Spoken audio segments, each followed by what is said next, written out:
Yere, Legame Vaz, Yereboli. So, a couple days ago, I posted a video, and to be fair, I didn't expect it to get as much views as it has gotten, which, I mean, it's not a lot of views in comparison to other people's videos, but it's most views I got on my page on one video, right? Um, one of the gentlemen, this is more of a video to address something that one of the people had commented on it, and he was ultimately, well, he was accusing me of, I guess, jumping the gun and, you know, assuming things before we got the full story and whatever. We pretty much knew what it was going to be, right? But it's not necessarily addressing him, but things that he said, because it's the rhetoric that a lot of people are pushing, and it's that apparently this man was defending a criminal, depending that apparently this man was a sexist, apparently this man was a racist, and all these things. Uh, Kirk, I mean, and it's usually always, not to be funny, but it's mostly white liberals that say these things. Now, I know my skin looks is olive, it's tan. My father's black. My mother's Italian. I'm a person of color, and I watched a lot of Charlie um, over the past couple of years, and I don't really recall. I can't even say really recall. I don't recall anything he said that was racist or showed that he was racist towards anyone. When I first started seeing him, well, when I first heard of him, it was actually through Candace Owens. They were doing, I guess, those little discussions side by side with each other, and eventually, I saw him having his own, and I just kept following. And oftentimes, people accuse him of being racist or whatever, and this is my address towards that comment. Is every single time someone accused him of being racist, his question was, well, what have I done, said, or like, what have I expressed that showed that I have a racist ideology? I don't think people know what racism really is. Y'all throw that word around so much, y'all forgot what it means. Racism. There's two ways about it, right?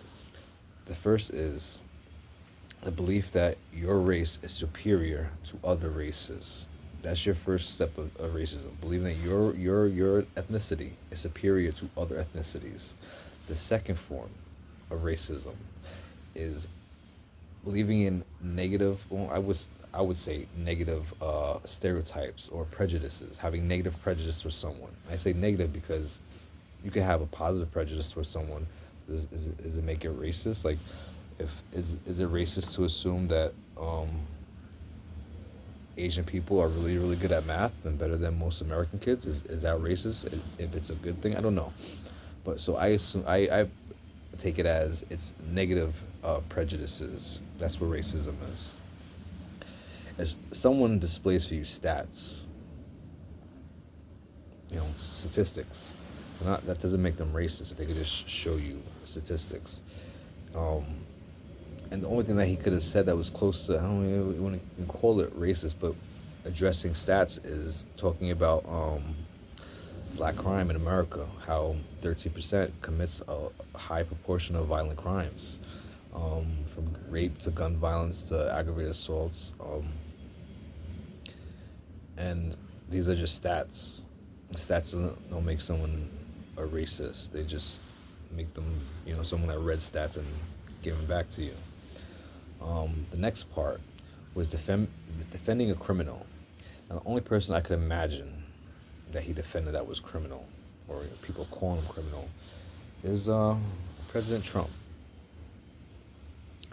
I think enough people, your Crowders, your Kirks, a lot of people already pointed out the things that Trump apparently did that were like, it was that essay. I forgot what the lady's name was.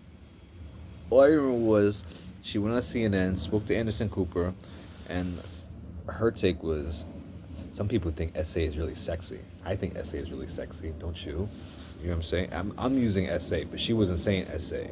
Yeah? And Anderson Cooper, the video is still out there. He was really uncomfortable about it. This is the same woman who suggested that, oh boy, essayed her.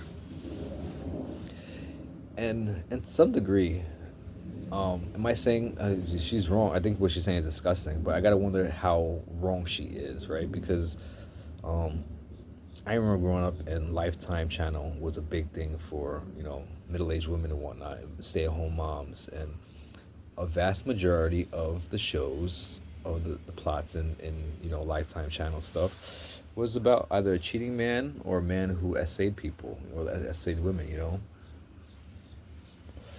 Women who hate them things, they gravitate towards stories about it. And so it makes me wonder if what she was saying to some degree is true. Not that I'm saying people should go out and essay people, no. But I'm wondering if what she's saying to some people may be true. Some people think it is. But it kind of disqualified, or to me, it made it's hard for me to believe that this man essayed her when I don't even see them being in the same room together, but whatever. Ultimately, no matter what you want to say, think, or believe about the man, his thing was, let's have a conversation. He got killed for wanting to have a conversation. And what I think is beautiful is a difference in the turnaround of things, right? Because when you had your George Floyds and you had your Trayvon Martins and your Mike Browns and whatnot, there were riots. There were riots and there were protests and things were mashed up. And I would have this conversation with my aunts, because my aunts to some degree were radical left. And I was saying something like, we have a cousin who is a cake girl. I probably said this in a previous video. I have a cousin that's a cake girl, and she makes really cool cakes. I said to an aunt, as a hypothetical, what if she opens up a store on Fulton Avenue in Brooklyn? She opens up a bakery, and now she's doing her cake thing there. She's doing really good. And now a block or so away, some unarmed black man unfortunately gets gunned down by an officer. Now, should there be public outrage and outcry? Sure. But does that mean all of Fulton now has to be demolished because of rioters and protesters? I don't think so. Does that mean my cousin, who may have a bakery in that area, should get her place looted and vandalized because of what happened a block or so away? I don't think so. So these things were happening after the George Floyds, after those people who lost their lives, unfortunately. But you didn't see that from the right. You didn't see any right-leaning people marching down the streets, being paid to march down streets, mind you, to mash things up. It didn't happen. They got together in solidarity. They prayed together, and that's a glaring difference, a very glaring difference. No matter what you want to say or think or believe of right-leaning people or MAGA people or Charlie Kirk and his followers, none of his followers went on a rampage and destroyed a city. They didn't do that. You know what I'm saying? It's just different. And it's hard for me to buy what the other camp is saying when that's what your track record is. It's destroying things. You don't agree with something, so destroy it. You don't agree with him, so destroy him. Like, it's horrible. And in death, you want to assassinate his character as if he was all these wicked things that he wasn't. And I'm going to say it like this. Just as I said to the other guy, and maybe I didn't say it, maybe I might have deleted it, whatever. You're not telling me things that when you throw out all these accusations about this man, when you say all these wicked things after his death about this man, you're not telling me anything about him. You're telling me about you. You're telling me about what goes on in your mind and how you think. You're not telling me about him. I say the same when people insult me. If someone tosses insults at me, you're not telling me anything about me. You're telling me about who you are. Same regard. If you could shit on a person after their death, if you could shit on a person's grave, you're a shitty person. You're garbage. Whatever that person did, they're gone now. What you did afterwards, it was shitty. That's how I feel about it. I'm still bothered about this Charlie Kirk situation because it still doesn't feel real. It still does not feel real. The man was a true patriot. And all he wanted to do was have a conversation. No, I'm not minimizing it because that's all it was. He just wanted to have a conversation. He got shot in the middle of a conversation. Minimize what? That's all he was doing, was talking to people. Y'all made MLK all over again. Y'all made Malcolm X all over again. And now WLM is on the rise. White Lives Matter. And you know who's gonna protest it the most? Oddly enough, if there's a White Lives Matter campaign starting, you know who's gonna protest it the most? It's not gonna be a BLM. It's not gonna be Hispanic Americans. It's not gonna be Black Americans.